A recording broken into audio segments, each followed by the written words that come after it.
Breaking news: Zondo and Cyril call on IEC to deregister MK party. See why that left people in tears. Breaking news: Zondo and Cyril call on IEC to deregister MK party. See why that left people in tears. Ladies and gentlemen, my name is Dr. Jones. Why not TV? Please subscribe. Breaking news: Zondo and Ramaphosa instruct IEC to deregister MK party amid power dominance concerns.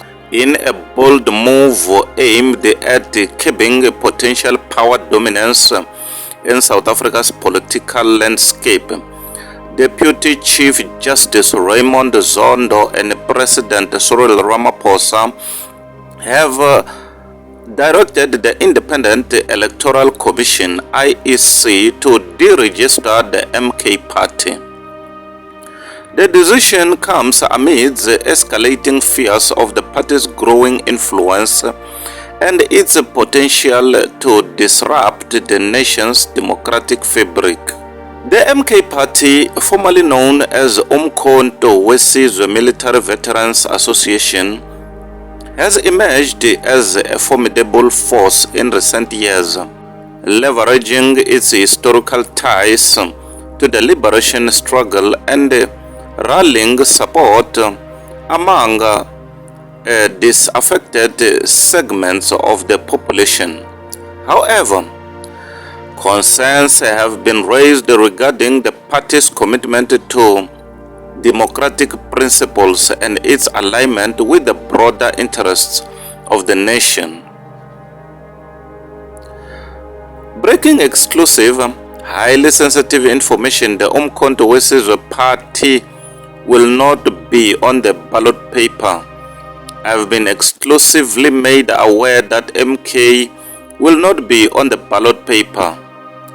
The final samples of the ballot paper have been sent to the IEC for approval, and the MK party is not on the ballot paper. This is even before the judgment in the case between ANC and MK, which means the outcomes of the court case between ANC and MK is a foregone conclusion, and MK will be deregistered, so there will be no MK to vote for.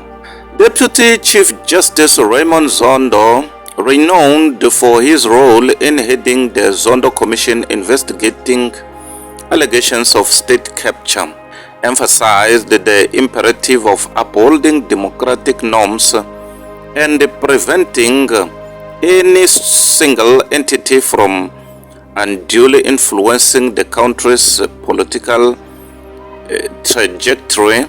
Zondo stated, "The integrity of our democratic institutions must be safeguarded at all costs.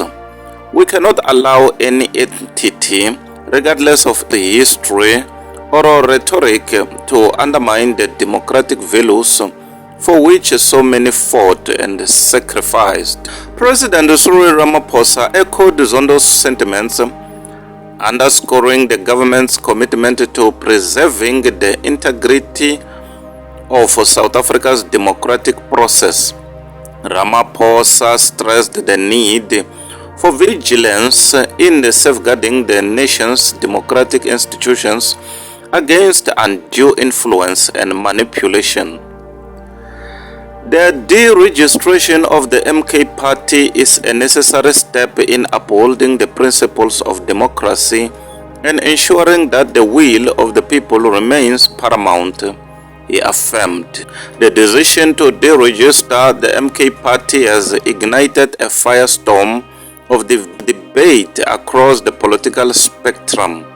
While supporters of the move commend the government's resolve in upholding democratic norms, critics have accused Zondo and Ramaphosa of wielding undue influence and stifling political dissent.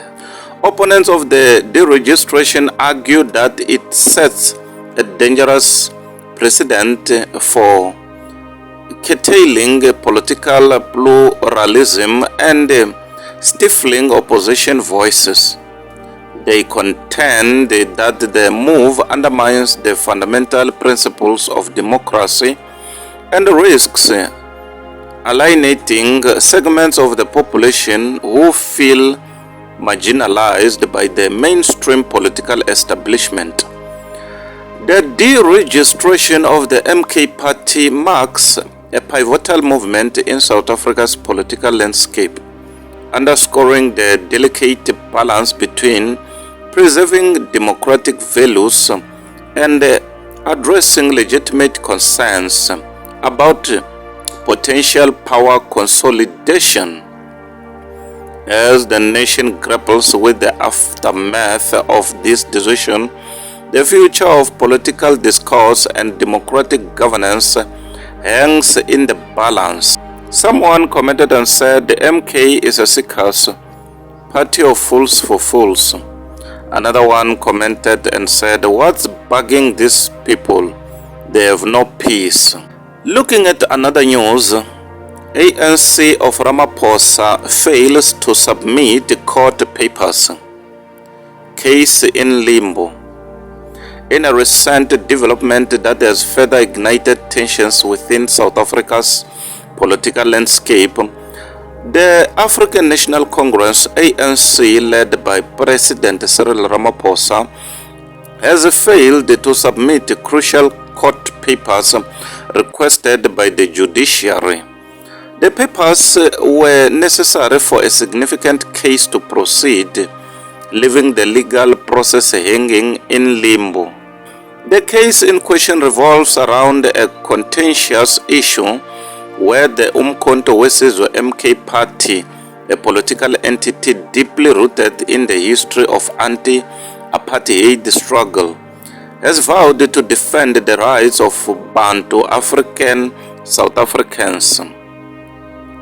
This commitment has brought them head-to-head with the ANC, the ruling party, over matters of representation and policy direction.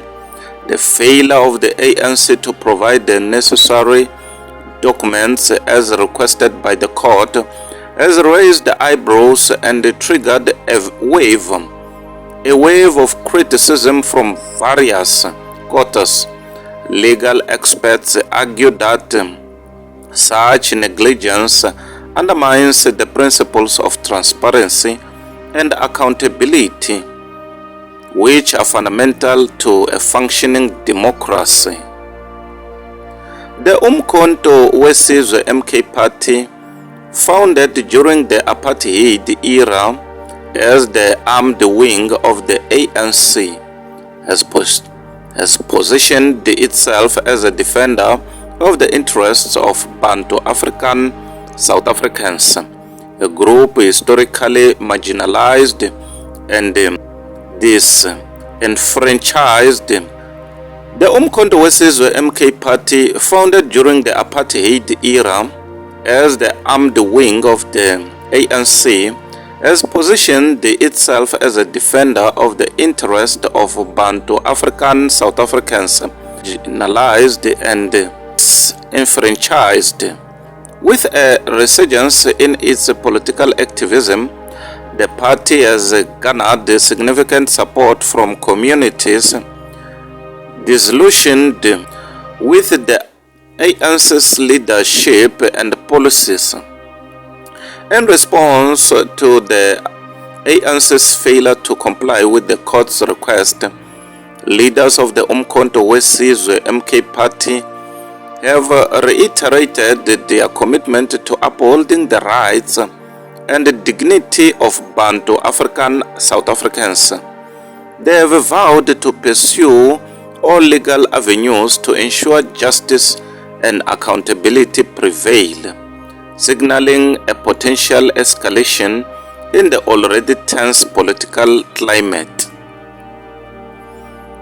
The ramifications of the ANC's inability to meet the court's requirements extend beyond legal technicalities. It reflects broader concerns about the party's ability to govern effectively and uphold the rule of law. Many South Africans are growing increasingly frustrated with perceived inefficiencies and corruption within the ANC, fueling calls for alternative leadership and political representation. As the case hangs in uncertainty, there are calls for swift action to address the issue and restore faith in the country's legal and political institutions. The outcome of this legal standoff could have far-reaching implications for the future trajectory of South Africa's democracy and the balance of power within its political landscape. Ladies and gentlemen, my name is Dr. Jones, Wina TV. Please subscribe. Bye for now till we meet again next time.